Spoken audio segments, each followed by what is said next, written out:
नमस्कार दोस्तों, स्वागत है आपका एवन जी के स्टडीज़ में। आज की वीडियो में हम लेकर आए हैं हिंदी के टॉप क्वेश्चन आंसर जो सभी परीक्षाओं के लिए महत्वपूर्ण होंगे। अगर आप किसी भी परीक्षा की तैयारी कर रहे हैं तो ये वीडियो आपकी सहायता करेगी, इसलिए आप लोग वीडियो को पूरा देखें। इनमें से जितने भी क्वेश्चन के आंसर जानते हैं प्लीज़ कॉमेंट बॉक्स में ज़रूर दीजिएगा, और चैनल पर नए हैं तो प्लीज़ चैनल को भी लाइक और सब्सक्राइब ज़रूर कर लीजिए। चलिए आगे बढ़ते हैं। आज का आपका पहला सवाल है, जिन व्यंजन वर्णों के उच्चारण में मुख से अधिक श्वास निकलती है उन्हें क्या कहते हैं? आपके ऑप्शन हैं ए महाप्राण व्यंजन, बी अल्प व्यंजन, सी प्राण व्यंजन, डी इनमें से कोई नहीं। सही जवाब ऑप्शन ए महाप्राण व्यंजन। जिन व्यंजन वर्णों के उच्चारण में मुख से अधिक श्वास निकलती है उन्हें महाप्राण व्यंजन कहते हैं। प्रत्येक वर्ग का दूसरा और चौथा वर्ण तथा तालाब स, मूर्धन स और दंत स ह महाप्राण व्यंजन होते हैं। अगला सवाल, प्रत्येक में कौन सा समास है? प्रत्येक में कौन सा समास है? आपके ऑप्शन से ए बहुव्रीहि, बी द्विगु, सी तत्पुरुष, डी अव्ययीभाव। सही जवाब ऑप्शन डी अव्ययीभाव। प्रत्येक शब्द में अव्ययीभाव समास होता है। अव्ययीभाव समास के पहले पद में अनु, आ, प्रति, यथा, भर, हर आदि शब्द आते हैं। प्रत्येक शब्द में प्रति उपसर्ग है। अगला सवाल, निम्नलिखित में कौन सा पश्च स्वर है? आपके ऑप्शन से ए बड़ी ई, be a, C uh, D A. बताइए पश्च स्वर कौन सा है? सही जवाब ऑप्शन सी आ। जिन स्वरों के उच्चारण में जीभ का पिछला भाग सक्रिय रहता है उन्हें पश्च स्वर कहते हैं, जैसे आ, छोटी ऊ, बड़ी ऊ, ओ, औ। चलिए आगे बढ़ते हैं। अगला सवाल है, निम्नलिखित में से किस शब्द में गुण संधि है? आपके ऑप्शन से ए हिमालय, बी इत्यादि, सी तल्लीन, डी देवेंद्र।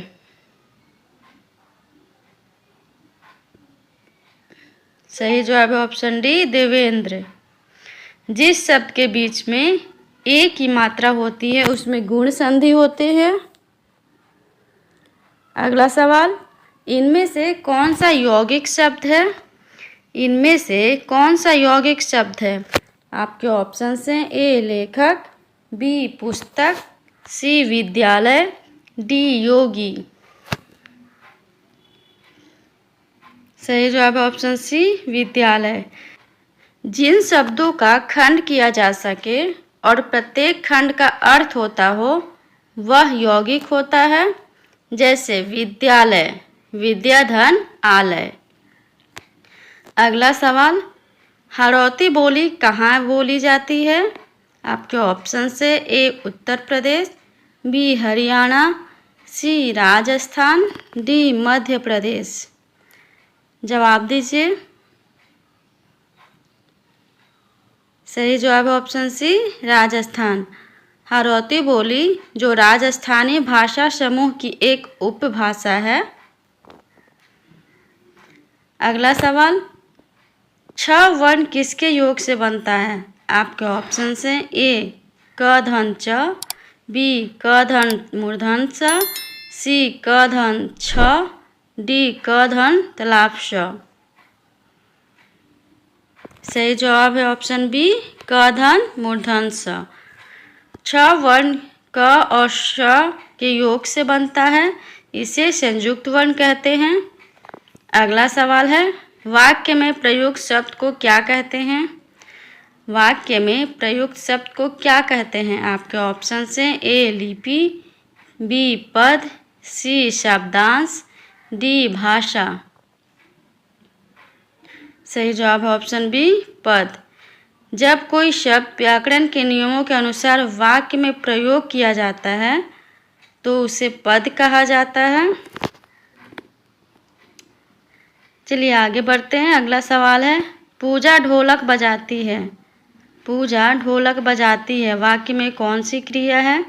आपके ऑप्शन से ए अकर्मक, बी प्रेरणार्थक, सी संयुक्त, डी सकर्मक। सही जवाब है ऑप्शन डी सकर्मक। पूजा ढोलक बजाती है वाक्य में बजाती क्रिया सकर्मक है, क्योंकि यह क्रिया का प्रभाव किसी कर्म यानी ढोलक पर पड़ रहा है।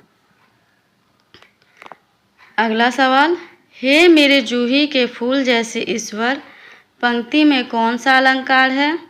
आपके ऑप्शन से ए उत्प्रेक्षा, बी रूपक, सी उपमा, डी विभावना। जवाब दीजिएगा।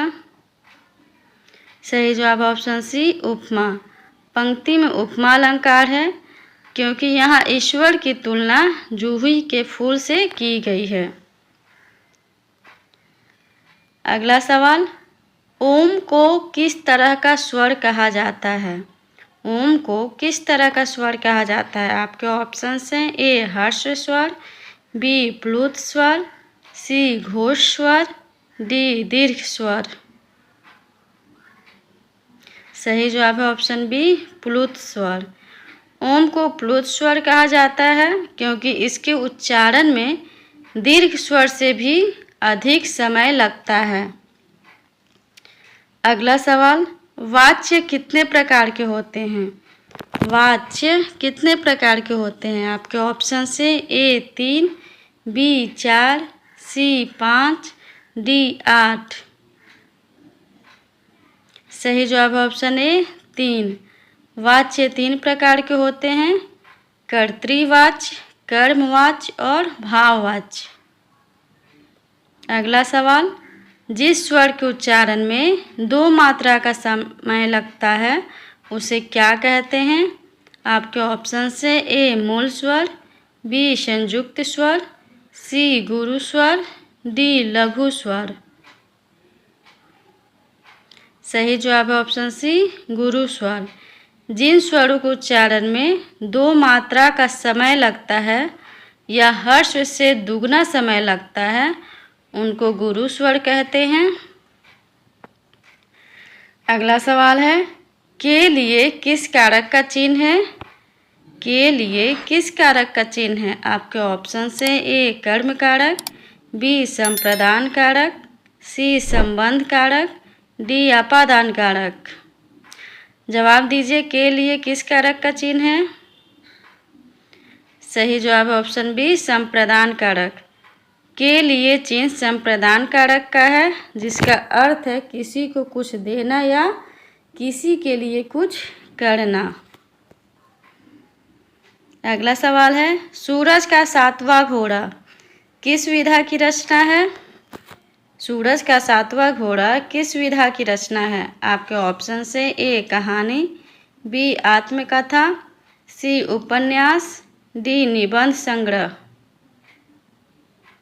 सही जवाब है ऑप्शन सी उपन्यास।